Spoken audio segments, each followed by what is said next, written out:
यंदा अक्षय तृतीया रविवार 19 एप्रिल रोजी आहे. या दिवशी अक्षय योग तयार होत आहे. हा योग 100 वर्षानंतर तयार होत आहे. यावेळी ग्रह आणि नक्षत्र शुभ स्थितीमध्ये असणार आहे. तर जाणून घ्या कोणत्या राशींच्या लोकांना फायदा होणार आहे. या वर्षीची अक्षय तृतीया खूप विशेष आहे, कारण या दिवशी जवळपास 100 वर्षानंतर प्रथमच एक दुर्मिळ ग्रहस्थिती निर्माण होत आहे. यावेळी अक्षय तृतीयेला गजकेसरी योग, मालव्य योग आणि अक्षय योग तयार होत आहे. अक्षय तृतीयेला दुर्मिळ योगाचा कोणत्या राशीच्या लोकांना फायदा होणार आहे ते आता आपण जाणून घेऊ. पहिली रास मेष रास. अक्षय तृतीयेचा दिवस मेष राशीच्या लोकांसाठी उत्तम संधी घेऊन येणार आहे. गजकेसरी योगाचा शुभ प्रभाव करिअरमध्ये प्रगतीच्या संधी निर्माण करत असून नवीन नोकरी मिळण्याची शक्यताही प्रबळ आहे. तुमच्या मेहनतीचे फळ मिळेल आणि तुमचे वरिष्ठ तुमच्या कामाने प्रभावित होतील. नवीन ग्राहक मिळाल्याने व्यावसायिकांच्या नफ्यात वाढ होईल. तुमची ओळख अधिक ठळकपणे निर्माण होऊ शकते. आर्थिक बाबतीत काही चढउतार जाणवू शकतात, पण योग्य नियोजन केल्यास परिस्थिती नियंत्रणात राहू शकते.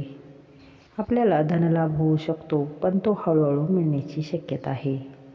सध्याच्या नोकरीत बढतीचा मार्ग मोकळा होऊ शकतो. कौटुंबिक आयुष्यात जोडीदाराचा आधार मिळू शकतो, ज्यामुळे आपला आत्मविश्वास वाढेल. मात्र आरोग्याबाबत थोडी काळजी घेणे गरजेचे ठरू शकते. दुसरी रास आहे ती वृषभ रास. वृषभ राशीच्या लोकांसाठी अक्षय तृतीया फायदेशीर ठरणार आहे. यावेळी तुमचे उत्पन्नाचे स्तोत्र वाढतील. अक्षय योगाच्या शुभ प्रभावामुळे आर्थिक अडचणी हळूहळू कमी होतील. तुमच्या कामाचे कौतुक होईल आणि तुम्हाला वरिष्ठांकडून पाठिंबा मिळेल. आपली पगारवाढ होण्याची शक्यता आहे. वृषभ राशीच्या लोकांसाठी उत्पन्नाचे नवीन मार्ग उघडतील आणि पैशांच्या समस्या कमी होऊ शकतील. चंद्र तुमच्याच राशीत उच्चस्थानी असून शुक्रही याच राशीत प्रवेश करत आहे. यामुळे तुमच्या जीवनात विलासी वस्तूंची भर पडेल. नवीन वाहन किंवा वास्तू खरेदीचे स्वप्न पूर्ण होईल. प्रेमसंबंध आणि वैवाहिक जीवनात सुवर्णकाळ अनुभवायला मिळेल.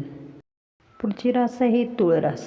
तुळ राशीच्या लोकांसाठी अक्षय तृतीयेचा दिवस शुभ राहणार आहे.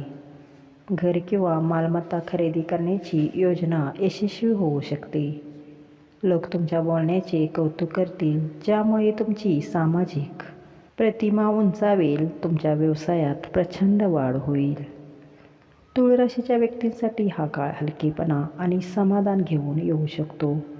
बराच काळ सुरू असलेली एखादी अडचण कमी होत असल्याची जाणीव होऊ शकते.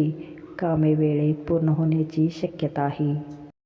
त्यामुळे मनात स्थिरता येईल आणि मान सन्मान वाढू शकतो आणि समाजात तुमची प्रतिष्ठा सुधारू शकते. धनलाभ होण्याचे संकेत दिसू शकतात. विशेषतः पूर्वी केलेल्या गुंतवणुकीतून फायदा होण्याची शक्यता आहे. कुटुंबात एखादी आनंदाची बातमी मिळू शकते. नातेवाईकांसोबत वेळ घालवण्याची संधी मिळू शकते किंवा एखाद्या छोट्या सहलीचा प्लॅन बनू शकतो. व्यवसायात नफा होऊ शकतो. तसेच नवीन प्रोजेक्ट सुरू करण्यासाठी ही योग्य वेळ आहे. चौथी रास धनुरास. धनुराशींच्या व्यक्तींना या काळात नशीब साथ देत असल्याचा अनुभव येऊ शकतो. कमी मेहनतीने चांगले परिणाम मिळण्याची शक्यता आहे. विद्यार्थ्यांसाठी हा काळ विशेष फायदेशीर ठरू शकतो. जीवनसाथीचा पूर्ण पाठिंबा मिळाल्यामुळे आपले मनोबल वाढेल.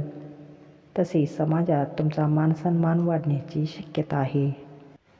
हा दिवस या राशीच्या लोकांसाठी स्वप्नपूर्तीचा ठरू शकतो. घर खरेदी करण्याची इच्छा पूर्ण होण्याची शक्यता आहे. कला आणि सृजनशील क्षेत्रातील व्यक्तींना मोठी प्रशंसा आणि आर्थिक लाभ मिळेल.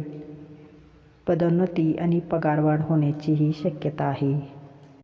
थोडक्यात काय तर 2026ची अक्षय तृतीया विशेष ग्रहस्थितीमुळे खूप शुभफळ देणार आहे. विशेषतः या राशीसाठी हा काळ आयुष्यात नवीन बदल घडवणारा ठरू शकतो. धन्यवाद. श्री स्वामी समर्थ.